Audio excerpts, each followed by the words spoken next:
Olá a todos e todas, estamos aqui para mais um episódio do programa As Pessoas Inspiram. Hoje com uma temática muito legal, vamos falar sobre gestão humanizada, estratégia de vendas, enfim, muitas coisas com relação à estratégia da organização. E para falar sobre esse assunto super importante, eu trouxe o Rogério Knebel, ele que tem muita experiência nessa área e vai falar um pouquinho para nós, ele que é proprietário também da Aplo Consultoria. Seja muito bem-vindo. Obrigado, muito bom estar aqui. A gente tem uma questão da humanização que a gente percebe que isso está faltando um pouco. Né? Inclusive, me marcou muito o último Gramado Summit, que em muitos momentos, praticamente todas as palestras traziam a questão das pessoas voltarem a tratar com pessoas. Exato. E quando a gente fala de estratégia humanizada, não é nada complicado. É as pessoas atendendo pessoas. Pessoas vendendo para pessoas. Exato. Pessoas criam valor para pessoas. E isso começa dentro da organização. E essa organização, quando isso é uma cultura dessa organização, isso reflete para o cliente. Com certeza. Mas, Rogério, antes de a gente iniciar a falar sobre esse assunto que é poderoso, queria te ouvir, contar um pouquinho sobre a tua trajetória para nós, de onde tu veio, onde tu mora, enfim. A empresa é em Novo Hamburgo. Eu resido na cidade de Dois Irmãos. Tenho mais de 30 anos de mercado, atuando nas áreas de marketing, vendas e gestão. Tenho formações em economia, em marketing, mestrado. Me formei 3 vezes na Unicinos, na Fevale, SPM. Então, eu tenho muito essa questão de a teoria junto com a prática. Exato. Porque a teoria sozinha, ela não se executa, né? E a prática, sem ter o embasamento do porquê fazer desse jeito, acaba virando cada um fazendo de uma forma. Por isso que eu defendo tanto a questão do método de fazer. E dentro da Aplo nós temos o método Aplo de fazer a gestão de vendas. É uma gestão comercial que a gente chama, mas é uma gestão de vendas, que ela tem o pilar da estratégia, o pilar dos processos e o pilar das pessoas.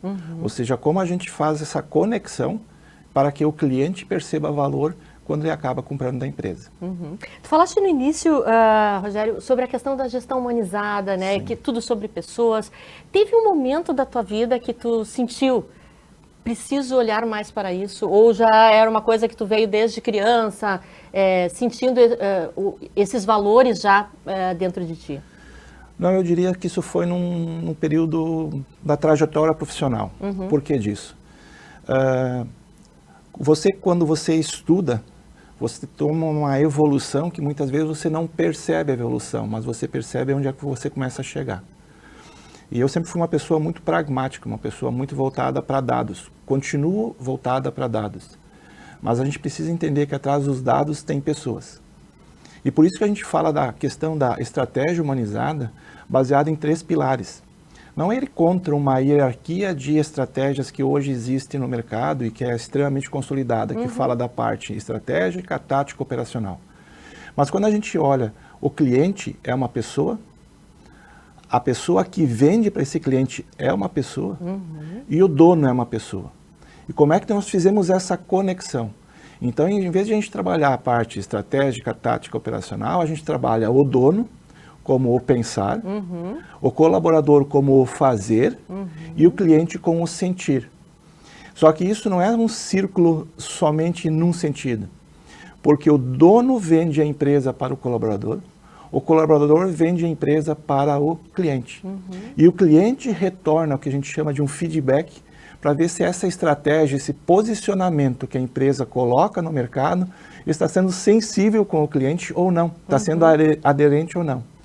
E a gente então tem 2 pilares dentro da estratégia, um que é a identidade, ou seja, o que a empresa tem como identidade, isso é interno, mas existe o que essa identidade se posiciona para o mercado, que é o que o cliente percebe. Então a empresa cria o posicionamento, mas quem define se esse posicionamento é válido ou não é o cliente. Por isso que eu falo que o melhor vendedor da empresa é o dono, mas não que o dono tenha que atender o cliente, mas o dono tem a missão de vender o propósito, o norte, o posicionamento para a sua equipe e a sua equipe para os clientes.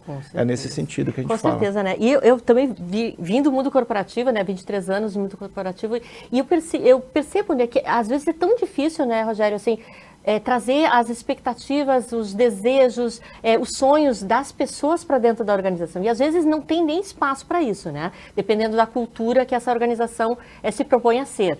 E está tudo certo também, né? Cada um faz do jeito que quer, é uma estratégia.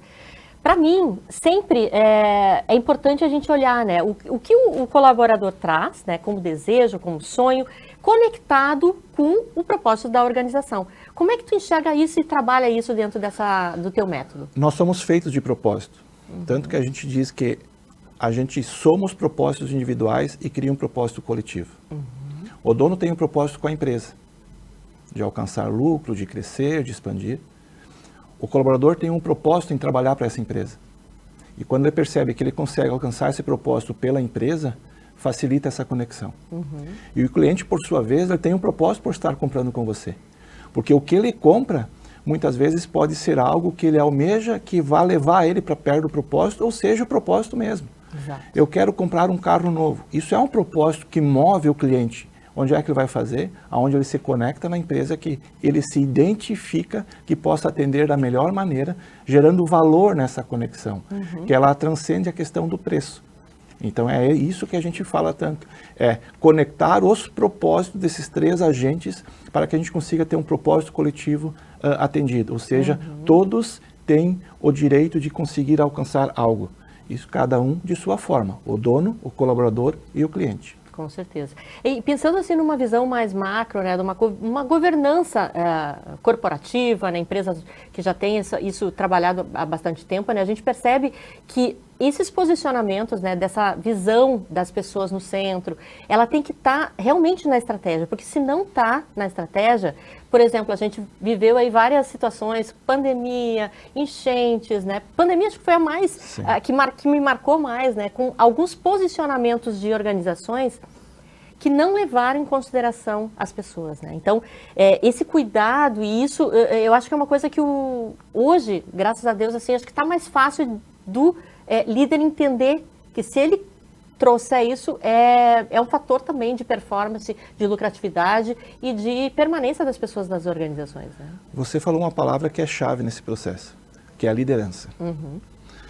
Indiferente do tamanho que você tem a sua empresa, pode ser uma empresa com 5 funcionários, 10 funcionários, 1000 funcionários, sempre existem líderes. E nem sempre os líderes são os gestores. Então, porque a liderança é algo escolhido por quem é liderado. Você, como liderado, escolhe quem vai te liderar, por uma questão justamente de referência. Então, essa liderança, ela é fundamental que a empresa saiba trabalhar para que consiga fazer com que as pessoas sejam guiadas. Eu costumo dizer assim, nós não mudamos pessoas, nós orientamos pessoas, nós direcionamos pessoas, porque a pessoa ela é um ser único e tem dias que ela está num jeito, tem no outro, ou seja, ela tem a vida pessoal dela que interfere na vida profissional, como também a vida profissional dela interfere na vida pessoal. Nós não separamos o ser, ele acaba interferindo. Então, por isso que a gente tem que ter esse ambiente de entendimento para que as pessoas se conectem no propósito da empresa. E a liderança que faz esse elo, que vai buscar essas pessoas, que busca muitas vezes, e quanto maior a empresa, mais importante a liderança, porque aí a liderança, o dono da empresa, ele está distante dos colaboradores. Sim. E quem é o elo de ligação é essa liderança. Em empresas menores, o próprio dono é a liderança. Sim. E às vezes, são empresas que eu falo, são empresas que só tem uma pessoa, que é o próprio dono. Então ele faz o papel do dono e ele faz o papel do executor da operação, que seria o colaborador. Então como é que a gente trabalha? Mas todas elas são empresas. E todas elas atendem clientes. E em economia, em história, a gente estuda muito a volta de ciclos. E na minha opinião, nós estamos vivendo uma volta de ciclo. O que é a volta de ciclo? Pessoas novamente falando com pessoas. Existem call centers, automatização, inteligência artificial, tudo isso é importantíssimo, ninguém vai se negar a isso. Mas a volta do relacionamento humano passa a ser um grande ativo novamente do sistema de vendas de uma empresa. É isso que funciona. Então as pessoas se conectando com pessoas, eu não me conecto com um equipamento. Ah, mas Rogério, é uma venda online. Existem pessoas por trás da plataforma online, que criam aquela plataforma, que criam as ações, que fazem o contato, que pensam como chegar no cliente. E é assim que funciona. Então, sempre existem pessoas. E isso tanto num ambiente B2C quanto B2B. Porque, por mais que eu seja um CPF representando um CNPJ, a relação final sempre é entre CPFs. É verdade. É uma coisa muito, muito importante isso que tu traz, né? E a posição da liderança mesmo, né? Porque Sim. nós, como líderes, empreendedores, enfim, né? A gente impacta. E às vezes a gente está achando que está impactando só o funcionário, mas a gente está impactando a família do funcionário, a sociedade que a gente trabalha, o planeta. E assim, nessa visão mais sistêmica, como é que a Aplo trabalha esse desenvolvimento, né? Quando tu faz uma consultoria, por exemplo, né? Qual é o primeiro passo aí de ação? A consultoria ela tem um método baseado, como eu já falei no início, sobre a parte estratégica, onde se trabalha a questão de identidade, posicionamento e valores da empresa. A parte de processos, que se fala sobre clientes e produtos. E a parte de pessoas, que se fala de líderes e a operação. Então, a gente faz essa conexão, ou seja, como eu chego no final? É uma consultoria, se eu fosse te resumir, de vendas. Mas a gente chama uma consultoria estratégica comercial porque a gente precisa ter a cultura de vendas. Não é só a pessoa que atende o cliente que vende. E esse, para mim, é um dos pontos primordiais a serem trabalhados. A gente prepara o vendedor para atender o cliente, mas muitas vezes se esquece de preparar a empresa para fornecer os subsídios para o vendedor vender para o cliente da forma como a empresa quer que venda. Ou seja, que é a criação de valor. A parte de contato com o cliente, indiferente se forem plataformas pessoais, online, ou telefone, ou como for, ela precisa estar preparada, ou seja, a empresa precisa ter um pensamento de vendas, não uma equipe de vendas. Tanto que nós dizemos assim, existe um departamento único, que é o departamento do cliente. Porque a promessa não é do vendedor, a promessa é da empresa. E quando a gente cria essa promessa indiferente da área, do setor que você trabalha, você sempre está pensando no atender bem o cliente, no entregar a promessa para o cliente. Então, esse sistema todo, ele não funciona se não existe conexão entre as pessoas, que é o pensar do dono, que é o executar do colaborador e que é o sentir do cliente. Porque eu posso pensar a melhor coisa para a minha empresa, mas se o cliente não sentir que isso é valor para ele, vai ser uma relação, diríamos assim, momentânea. E aí eu trago uma questão, por que eu coloco o cliente na estratégia? Quanto se gasta para adquirir novos clientes e quanto se gasta para saber a satisfação do teu cliente atual? A gente sempre quer um novo cliente e a empresa precisa estar organizada primeiramente, e a gente trabalha isso para aproveitar na melhor forma o cliente que a gente já tem. Criar valor para o cliente que já tem, pela satisfação e pela recomendação dele. Sim. E quais são os principais assim, desafios, Rogério, que tu percebe assim, dentro das empresas? O que pega ali, que é o calcanhar de Aquiles? Não sei se é um, deve ser vários, né? Mas enfim, que tu poderia citar para nós? Eu aprendi essa expressão alguns anos atrás, por um movimento grande que eu participei dentro de uma empresa para com o mercado. E eu diria o seguinte, a convicção estratégica. Esse é o papel do dono. O dono não precisa ser o melhor funcionário, ele não precisa ser o cara da operação, mas ele que dá a dimensão, porque essa estratégia de vendas, a gente chama essa estratégia humanizada, ela leva para uma cultura de vendas, quem toca o bastão é o dono. Isso não existe terceirização. E quando digo dono, é quem faz o papel de dono, porque às vezes o dono pode contratar um profissional, ele executa o papel de dono. É a convicção estratégica da empresa, que a empresa é uma empresa de vendas. Eu sou uma indústria, você é uma empresa de vendas. Eu sou uma empresa de serviços, você é uma empresa de vendas. Nós não produzimos esquadrias, nós vendemos esquadrias. Eu não sou uma pessoa, um eletricista, eu vendo serviço de eletricista. Não existe empresa que se sustenta sem vendas. Muitas vezes, se fala, e eu concordo com essa expressão, que é o caixa é o rei. Mas para mim, quem é o verdadeiro sentido da empresa, que abastece o caixa, que é o rei, é vendas. Nós só existimos como empresa quando vendemos. A partir do momento que ninguém comprar da gente, nós deixamos de existir. E é assim que as coisas funcionam. Então, a empresa precisa assumir cada vez mais essa convicção estratégica que ela trabalha para vender, indiferente do ramo e do segmento que ela atua. Ela precisa vender. Eu vou te dar um exemplo. Mesmo empresas que têm filantropia, que não oferem lucro, vendem. Claro. É só uma questão de resultado diferente, mas elas vendem. Você tem um programa e você vende o seu programa. Você tem patrocinadores, você tem pessoas, você tem uma equipe. Então, tudo que tu pensares, a economia gira em volta de vendas. É verdade, é bem isso, né? Uma concepção interessante que traz valor, gera valor para quem está assistindo aqui a gente, né? Para quem está comprando o nosso produto, né? E tudo mais. E eu queria te ouvir, assim, com relação à formação de equipe, né? Como é que vocês trabalham também essa visão de equipe dentro dessa parte de vendas? Então? O foco é o líder, tá? Por que o líder? Indiferente do tamanho da empresa, e quanto maior a empresa, mais importante isso se torna, você não consegue trabalhar 100 pessoas da mesma maneira que você trabalha 10 pessoas. O que quer dizer com isso? Você tem 100 pessoas na tua operação, mas você tem 10 líderes. Então, teu foco principal é preparar esse líder para que esse líder trabalhe as outras 100 pessoas. Então, não que não se olhe para 100 pessoas. E aí existe um termo de mercado que a gente fala que é o cliente interno. Porque esse líder, muitas vezes, ele não atende o cliente, mas ele precisa preparar o time dele para atender, que é o que a gente fala de o líder treinar.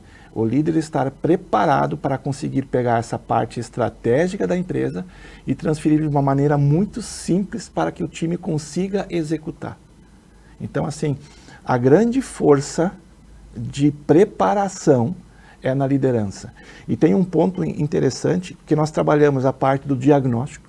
O diagnóstico prepara a parte da implantação. E parece um joguinho de palavras, né? Mas existe uma diferença muito grande entre implantação e implementação. Então, nós não implementamos, mas nós implantamos. O que eu quero dizer com isso? Nós diagnosticamos, implantamos e monitoramos a implementação. Porque se alguém externo fizer a implementação, não se cria a cultura. Mas alguém externo orientando, é mais fácil dessa cultura se perpetuar. Ou seja, a consultoria não pode ser algo que vem, faz e vai embora. Ela precisa deixar o que nós chamamos de um legado dentro da empresa. Que a empresa possa continuar esse método sem que a consultoria esteja. Eu digo, eu quero continuar muito tempo do mesmo cliente, mas vendendo coisas diferentes. E é uma visão de longo prazo, né? Que eu acho que hoje em dia, assim, muitas empresas ainda estão conectadas com esse curto prazo, né? Querem vender. Eu trabalhei na área financeira de bancos também, né? E a gente sabe que tem muita coisa que é, digamos assim, às vezes é empurrado para o cliente, né? Que vai trazer, às vezes, uma venda, né? Propriamente dito, mas que no dia a dia, nessa relação que a gente cria com esse cliente, não vai se perdurar, né? Porque não é aquilo que o cliente quis comprar, é uma coisa que eu impus a ele, né? Então, isso também tem que ter um cuidado, né? Nossa, tem que ter um cuidado muito grande, porque em marketing a gente tem um estudo que fala do sentimento pós-compras. Você vai lá, você compra uma roupa, você está super encantado com a roupa. Só que você comprou uma roupa muito distante do recurso que você tinha, porque o vendedor quase te obrigou a comprar. Quando você vai chegar em casa, você vai ter um sentimento de frustração. Por quê? Porque você vai trabalhar. E aí que a gente fala do sistema 1 e sistema 2, a decisão rápida e a decisão devagar. Lá na loja você tomou uma decisão rápida, mas quando você foi pensar com a decisão devagar, você se arrependeu. E você nunca mais volta naquela loja, porque você criou o que a gente chama aqui no Sul de ranço, ou seja, aquele vendedor me enganou. E muitas vezes, quando você quiser trabalhar um relacionamento, e a questão do relacionamento ela é construída, às vezes você é não tô dizendo que isso é uma regra, tá? Mas é vender o produto certo, essa é a regra. Exato. Às vezes o cliente quer comprar o produto de R$100, mas o produto certo para ele é o de R$90. Mas eu perdi R$10. Será que você perdeu ou você conquistou uma nova venda lá na frente pela satisfação que ele teve que você vendeu o produto certo? Porque teu sentimento de pós-compra é quando você usa o produto que você sabe se você fez uma boa compra ou não. Se você tem o sentimento de não ter feito uma boa compra, ele fica chateado com o vendedor. Quando ele tem o sentimento de uma boa compra, ele tem o sentimento de satisfação com aquele vendedor. Eu costumo dizer, quando a gente vende um produto, que legal seria a gente poder ver a pessoa no momento do uso do produto. Vou te dar um exemplo que todo mundo conhece. Comprar um refrigerador novo. Eu te vendi um refrigerador novo, mas qual foi a sensação que tu teve quando você recebeu o produto lá na tua casa, quando você abriu ele a primeira vez, ou seja, que você começou a usar? E quando esse sentimento diz, poxa, o vendedor me vendeu o melhor produto, foi inclusive além do recurso que eu tinha, mas ele me vendeu o melhor produto, eu tenho satisfação. Porque antes da compra, existe um processo de decisão de compra, que a gente chama isso de funil.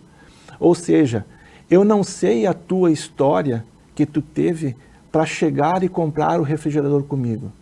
Se tu teve que economizar, se tu teve que poupar, se tu conseguiu comprar à vista, se tu não precisou privar tua família de algum recurso, porque a maioria da nossa população, muitas vezes, para comprar algo de maior valor, se priva durante um tempo para algo, para economizar e aí fazer a compra, certo? Então, o que eu digo assim, você não conhece essa história. Mas como você não conhece, você precisa valorizar esse cliente que está na sua frente. E valorizando o dinheiro do cliente, você valoriza o tempo que o cliente levou para conseguir comprar com você. Porque o dinheiro, ele recupera. Mas o tempo que ele investiu para conseguir aquele dinheiro, para comprar com você, para ter te escolhido, ele não recupera. Então, o sentimento pós-compra valoriza o tempo que ele dedicou para comprar aquele produto e o momento da satisfação. Isso é satisfação. Esse cara vai te recomendar para outras pessoas comprar contigo. Então, é assim que nós precisamos preparar a empresa. Muitas vezes as pessoas dizem que isso é uma parte filosófica. Não, isso é a nossa realidade do dia a dia. Vendas é relacionamento. Relacionamento se constrói em confiança. Confiança de que você fez o melhor por mim. Com certeza, maravilhoso. Eu acho que é por aí essa mudança que a gente precisa ver nesse mundo corporativo, né? E trazer sempre, né, as pessoas no centro, os clientes no centro, né? E relações éticas com respeito, né? Com profundidade. Agora, gente, a gente está no momento do livro inspirador, né, o quadro Livro Inspirador, e eu trouxe para vocês hoje um livro bem bacana, pensando aqui nas temáticas, né, 6 disciplinas do pensamento estratégico, um guia para a liderança do futuro. Muito legal para você que quer se especializar um pouquinho mais dentro dessa área, né? É um livro bem importante aqui, que eu deixo a minha dica da semana. E queria ouvir o Rogério, o que ele trouxe para nós, né? De literatura, o que ele vem lendo aí nas suas andanças? Eu leio bastante coisa e muitas vezes coisas diferentes. E o meu livro escolhido foi o Rápido e Devagar, de Daniel Kahneman, né? Inclusive é prêmio Nobel. Esse livro, eu costumo dizer, quem lê este livro, e não é um livro para ler uma vez só, você pode ler ele em partes, porque ele é feito desta maneira, você começa a repensar as suas atitudes na sua tomada de decisão. Indiferente se você está comprando, se você está vendendo. Ele usa, por exemplo, assim, uma teoria de ancoragem de preço que a gente pode usar para vender. A gente pode usar uma teoria de perda, porque o sentimento do ser humano de perder algo é muito maior do que de ganhar algo, e isso numa negociação é fundamental. Então, como ele fala praticamente do sistema 1 e sistema 2, ou seja, decisões rápidas emocionais, decisões racionais mais lentas, como é que a gente vive assim? Então, e o ser humano, ele é comprovado aqui, ele mais toma decisões emocionais que racionais. Então, isso nós não temos como mudar no ser humano, mas nós podemos fazer ele trabalhar com uma emoção um pouco melhor. Então é assim que funciona. Por isso que eu gosto desse livro, pois que esse livro ele é muito amplo, ele é direcionado tanto, diríamos, para o cliente que compra e para quem vende para o cliente. Ele realmente é um livro de você ter ele na tua leitura assim constante, né? Então, esse é o... Para a tomada livro. de decisões, né, gente? Exatamente. Muito importante, né, a gente ler. E tu tocaste num assunto muito legal também, que é essa questão desse pensar, do quanto a gente dedica o tempo para pensar, né, e essas decisões, quanto mais tempo a gente leva para tomar a decisão, mais variáveis a gente também visualiza, né? Isso é que é importante e as melhores decisões acabam vindo com isso, né? E um ponto importante até, só para reforçar, quando a gente fala estratégia humanizada, a estratégia humanizada visa lucro. Isso precisa ficar claro. Exato. Porque às vezes precisa, não. O dono da empresa precisa ter lucro. O colaborador precisa ter lucro, porque o salário dele é o lucro dele. E o cliente tem que ter lucro quando ele investiu o dinheiro dele e ele teve satisfação na compra. Sensacional. Então, isso que a gente chama de propósito coletivo, ou seja, os 3 agentes oferem lucro. Porque o lucro faz parte, senão eu não vou conseguir subsistir. Então é nesse sentido que, estratégia humanizada não é só algo bonito, Sim. é para ganhar dinheiro, é ter lucro na operação. Exatamente, é uma visão diferente, mas uma visão essencial nos dias de hoje, né, Rogério? E queria já ir para os finalmente aqui da nossa conversa, né, para te deixar suas redes sociais, né, para te colocar aqui para nós, para as pessoas que quiserem, de uma certa forma, te contactar, chamar a Aplo aí para algum serviço, enfim. Instagram da Aplo, aplo.consultoria. LinkedIn é Aplo Consultoria. E o meu pessoal é Knebel Rogério, que é o meu Instagram pessoal. Maravilhoso, né? E mensagem final aqui para quem está nos assistindo, né? Para esse segundo semestre desse ano, né? Que a gente está aí já no meio do ano. O que você diria aí para os empreendedores, líderes? Eu vou dizer que cada vez mais nós temos que valorizar a questão humana nas relações. Indiferente do que você trabalha, o que você faz, sempre vão ser pessoas vendendo para pessoas, pessoas gerando valor para as pessoas. E isso que constrói uma relação de longo prazo, numa organização, numa vida pessoal ou numa vida profissional. Sensacional. Muito obrigada mais uma vez pela tua gentileza de compartilhar o teu conhecimento, tua Muito trajetória. obrigado pela oportunidade. E para você que está nos assistindo aqui, também vou deixar aqui um QR Code para você entrar no nosso grupo do programa As Pessoas Inspiram, pelo WhatsApp, um grupo bem bacana, onde você vai ter mais acesso aqui aos bastidores do nosso programa, pode indicar também outras pessoas para virem aqui, também para serem entrevistadas e tudo mais, né? E eu conto com a sua participação na próxima semana, novamente, no programa As Pessoas Inspiram, sempre às terças-feiras, às 11 horas da manhã. Até breve.